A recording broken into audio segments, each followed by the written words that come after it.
আসসালামু আলাইকুম বন্ধুরা, আজকে আমরা দেখাবো যে কিভাবে আপনি আপনার ফলোয়িং হাইড করে রাখতে পারেন। তো ফলোয়িং হাইড করতে গেলে আপনার দেখা গেছে প্রথমে আপনাকে প্রবেশ করতে হবে আপনার যে প্রোফাইল লোগো আছে, এই প্রোফাইল লোগোতে আপনাকে প্রেস করা লাগবে।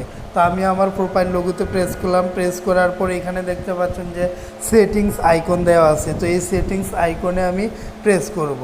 প্রেস করার পর আমি নিচের দিকে চলে আসব।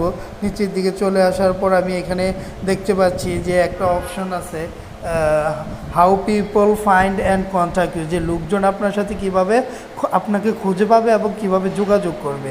তো এটাতে আমি প্রেস করব। এটাতে প্রেস করার পর আমি এখানে দেখতে পাচ্ছি অনেকগুলো অপশান আছে। তার মধ্যে একটা অপশান হলো যে who can see your friend list, যে কে আপনার ফ্রেন্ড লিস্ট দেখতে পারবে। এই যে দেখুন এখানে আমি মার্ক করে সেটা অনলিমি করে রাখছি। তো এইটা এভাবে আপনারা অনলিমি করে দেবেন।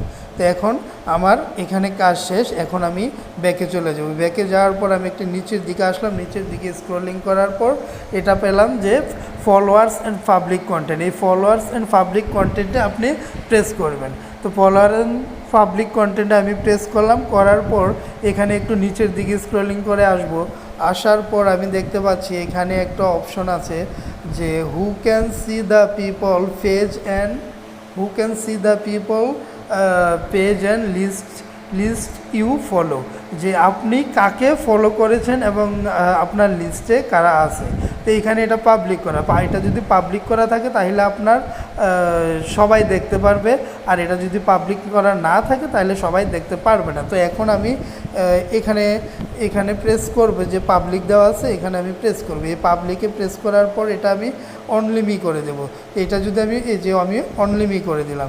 অনলিমি করার ফলে এখন আমার প্রোফাইলে ফলোয়িং 0 দেখাবে। যদিও আমার প্রোফাইলে যদি আমি এন্ট্রি করি তাহলে এখানে আমার কোয়ান্টিটিটা দেখাবে, কিন্তু আমার প্রোফাইলে যদি অন্য কেউ আমার টাইমলাইনে ঢুকে ওইখানে 0 দেখাবে।